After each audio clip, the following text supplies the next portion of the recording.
Good morning. Wanted to spend just a few minutes talking about your agency interview that should be conducted on site with a human services professional.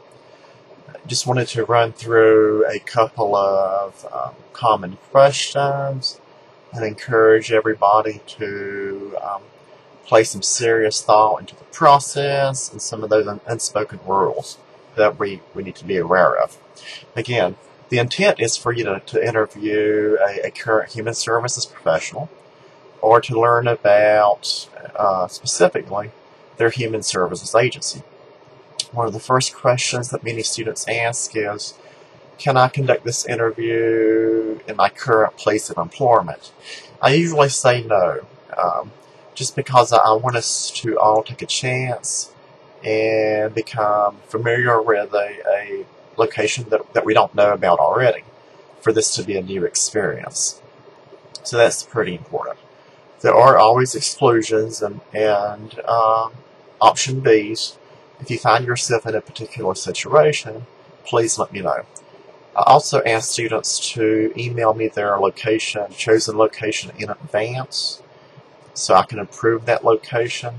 99% of the time there's no problem, but I do want to have a good feel for the actual agency site before you make the visit.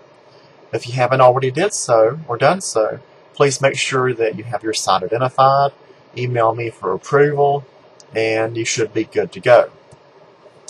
Within the assignments section of our Blackboard site, you will see a folder that says Agency Visit. Inside of that folder is a file you can download. That is my agency visit guide sheet. It talks about some formatting standards to make sure that the document is in appropriate formatting, APA formatting. I've also provided a new link from Appalachian State within the folder that allows you to learn more about formatting, APA formatting. Plus, you can go to the student assistance labs or some of the tutoring labs on campus and at Crossroads, and they can help you with appropriate APA formatting of the document. Basically, what that means is making sure we give credit to other folks' hard work and effort and comments. Basically, any time that we don't use anyone's words except anytime we don't use our own words and use someone else's words or work or material, we must give them credit for that. But going back to the agency guidelines, you will be able to download those. Those have been up the entire semester, and I give you some sample questions. I provide 30 sample questions. Now, how this works is you don't have to necessarily go by my guideline. I'm only providing the questions for your benefit. If you want to use these questions, you may. If you don't, that's okay. If I was during this agency site visit, I would think about it in this way.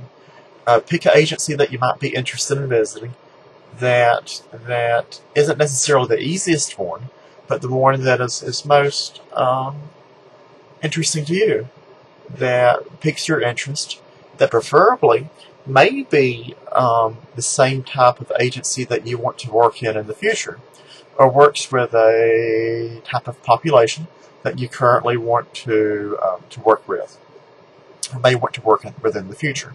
Call the agency, ask to speak to the volunteer coordinator or someone in public relations, or if the agency is a small agency, ask to talk to the director, or just basically introduce yourself as a human services student, and one of your assignments is to talk with a human services agency and ask if they might have time to talk with you for 30 minutes or 45 minutes sometime in the coming days.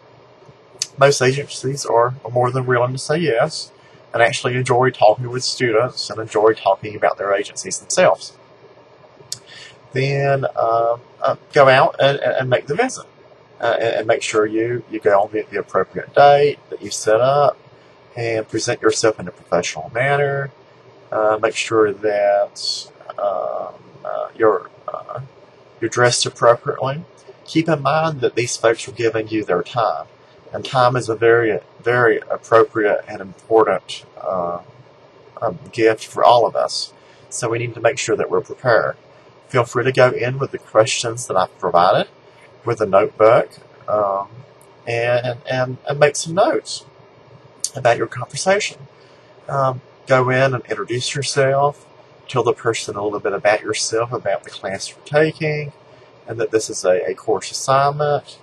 And let them know you might ask some questions they don't feel comfortable answering, or that they think they shouldn't answer based on confidentiality or other program policies or agency policies, and that's okay.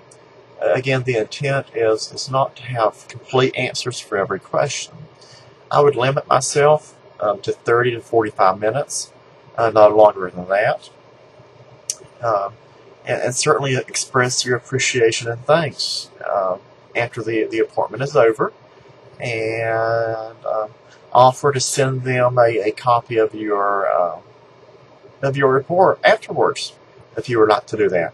Many agencies actually appreciate that. Agency leaders or those folks who are interviewing can also contact me directly, and I'll be happy to answer any questions or concerns they have before, during, or after the process. Again, some of the questions I've posted and listed are common. Name of the agency, address, total number of staff.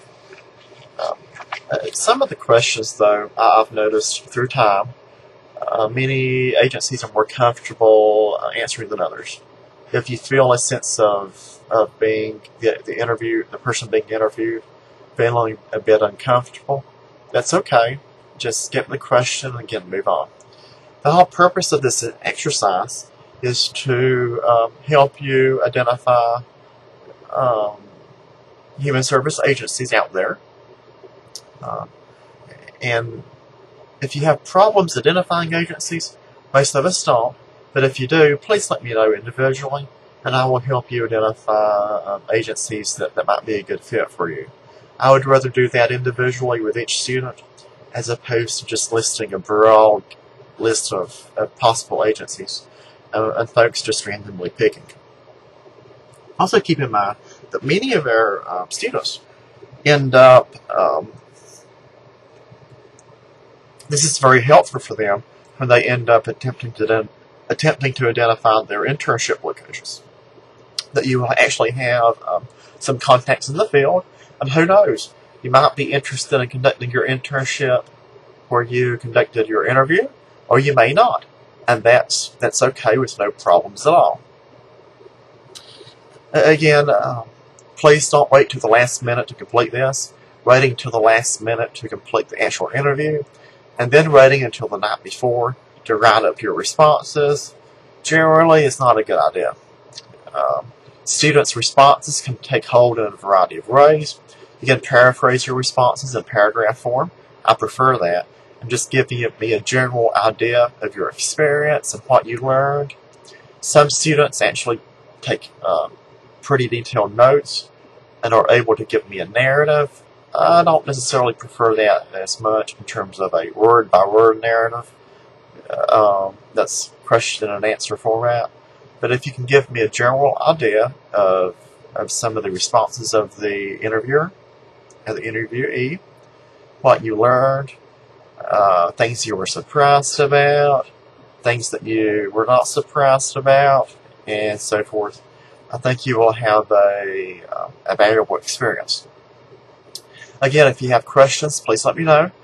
And I recently posted just today Lesson 3 grades. I think Lesson 4 due date is quickly approaching us. And don't forget about the online survey. This due today, September 27th. And if you have a problem with that, please